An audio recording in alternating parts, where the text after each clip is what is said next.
Assalamualaikum warahmatullahi wabarakatuh. Sebelumnya yang saya hormati Bapak Didin Haryanto SPD dan teman-teman yang saya banggakan. Sebelum presentasi ini dimulai, alangkah baiknya untuk kita memperkenalkan diri terlebih dahulu. Perkenalkan, nama saya Rizka Ardi Widianti, nomor absen 30 sebagai moderator dan presentator. Perkenalkan, nama saya Aisin Rafifa, nomor absen 2 dari kelas 12 MIPA 4. Di sini saya sebagai presentator. Assalamualaikum warahmatullahi wabarakatuh. Perkenalkan, saya Diah Lailatun Nafazah, nomor absen 10 dari kelas 12 MIPA 4 sebagai presentator. Assalamualaikum warahmatullahi wabarakatuh. Perkenalkan, nama saya Arlita Rahayuni dari kelas 12 MIPA 4, nomor absen 16 sebagai presentator. Pikiran ekonomi pada 1950-an pada umumnya merupakan upaya mengembangkan struktur perekonomian kolonial menjadi perekonomian nasional. Mencari sistem dari sebuah ekonomi nasional, hambatan yang dihadapi dalam mewujudkan hal tersebut adalah sudah berakarnya sistem perekonomian kolonial yang cukup lama. Warisan ekonomi kolonial membawa dampak perekonomian Indonesia banyak didominasi oleh perusahaan asing dan ditopang oleh kelompok etnis Cina sebagai penggerak perekonomian Indonesia. Kondisi inilah yang ingin diubah oleh para pemikir ekonomi nasional di setiap kabinet di era demokrasi parlementer. Upaya membangkitkan perekonomian sudah dimulai sejak kabinet pertama di era demokrasi parlementer, Kabinet Natsir. Pengembangan dan pembangunan ekonomi dicurahkan oleh Sumitra Djodjodikusumo. Ia berpendapat bahwa pembangunan ekonomi Indonesia pada hakikatnya adalah pembangunan ekonomi baru. Sumitra mencoba mempraktikkan pemikiran tersebut pada sektor perdagangan. Ia berpendapat bahwa pembangunan ekonomi nasional membutuhkan dukungan dari kelas ekonomi menengah pribumi yang kuat. Oleh karena itu, bangsa Indonesia harus sesegera mungkin menumbuhkan kelas pengusaha pribumi, karena pengusaha pribumi pada umumnya bermodal lemah. Selanjutnya, gagasan Sumitra kemudian dituangkan dalam program Kabinet Natsir dalam wujud pencanangan Rencana Urgensi Perekonomian atau RUP yang sering disebut juga dengan Plan Sumitra. Wujud dari RUP tersebut kemudian dicanangkan program Benteng. Program ini antara lain yaitu mencadangkan impor barang-barang tertentu bagi kelompok bisnis pribumi serta membuka kesempatan bagi para pedagang pribumi membangun basis modal di bawah perlindungan pemerintah. Selain tujuan tersebut juga untuk menumbuhkan kaum pengusaha pribumi agar mampu bersaing dalam usaha dengan para pengusaha keturunan Cina dan asing lainnya. Tujuan tersebut juga untuk menumbuhkan kaum pengusaha pribumi agar mampu bersaing dalam usaha dengan para pengusaha keturunan Cina dan asing lainnya. Upaya yang dilakukan pemerintah adalah memberi peluang usaha sebesar-besarnya bagi pengusaha pribumi dengan bantuan kredit. Dengan upaya tersebut diharapkan akan tercipta kelas pengusaha pribumi yang mampu meningkatkan produktivitas barang dan modal domestik. Selanjutnya yaitu sistem ekonomi gerak benteng. Sistem ekonomi gerak benteng merupakan ide Dr. Sumitra Djodjodikusumo yang pada waktu itu menjabat sebagai Menteri Perdagangan pada Kabinet Natsir. Tujuan ekonomi gerak benteng yaitu sebagai berikut. Yang pertama, memberikan informasi kepada importir nasional agar mampu bersaing dengan pengusaha asing. Yang kedua, menumbuhkan nasionalisme ekonomi dan membina wirausaha Indonesia. Yang ketiga, memberikan kredit pada para pengusaha Indonesia. Dan yang keempat, memberikan izin khusus dalam membatasi impor barang-barang tertentu. Sayangnya dalam pelaksanaan program Benteng muncul masalah pemberian lisensi impor banyak yang salah digunakan. Mereka yang menerima lisensi bukanlah orang-orang yang memiliki potensi kewirausahaan yang tinggi, namun orang-orang yang mempunyai hubungan khusus dengan kalangan birokrat yang berwenang mendistribusikan lisensi dan kredit. Kondisi ini terjadi karena adanya pertimbangan-pertimbangan politik.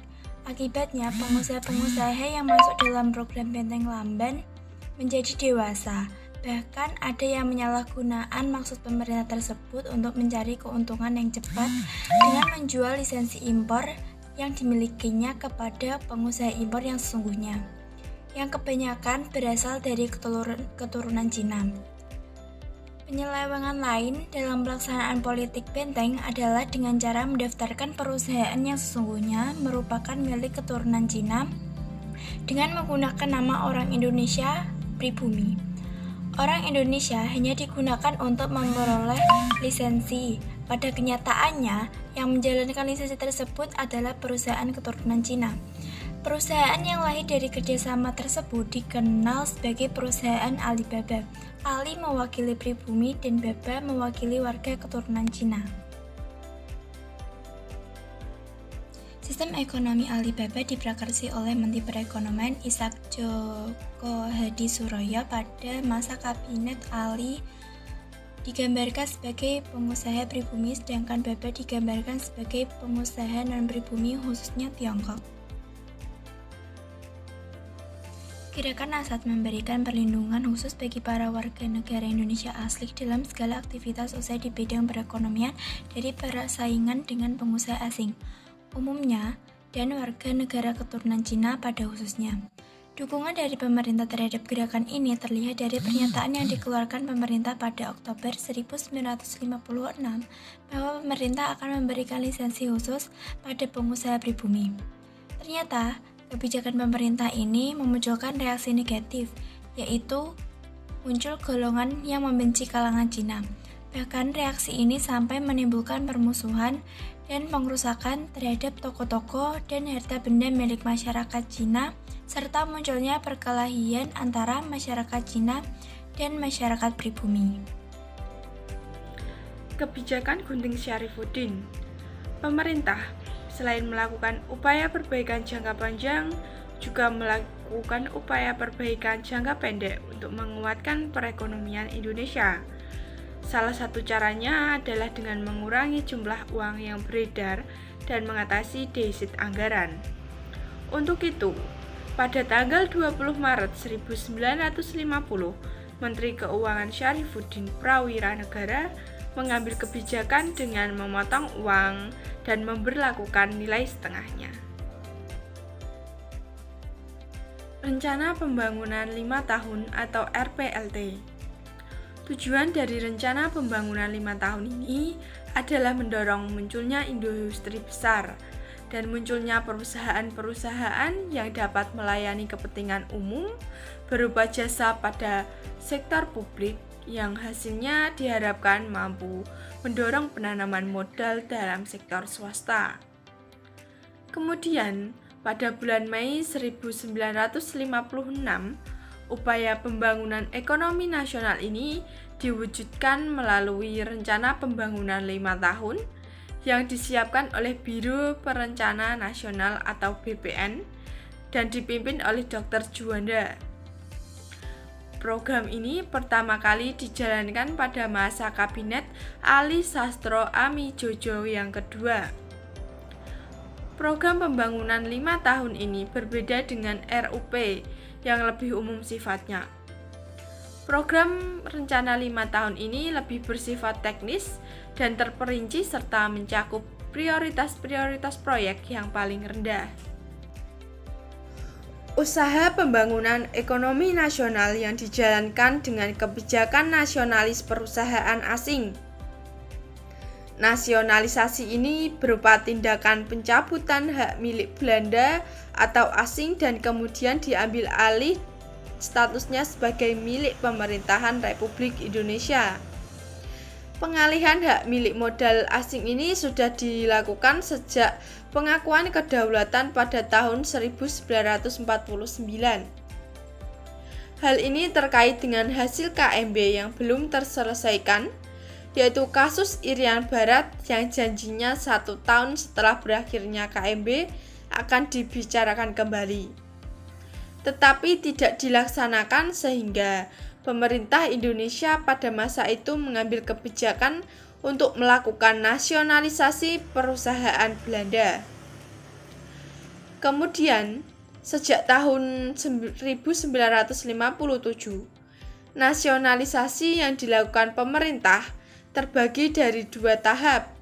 Tahap pertama adalah tahap pengambil alihan, penyitaan, dan penguasaan atau sering disebut di bawah pengawasan.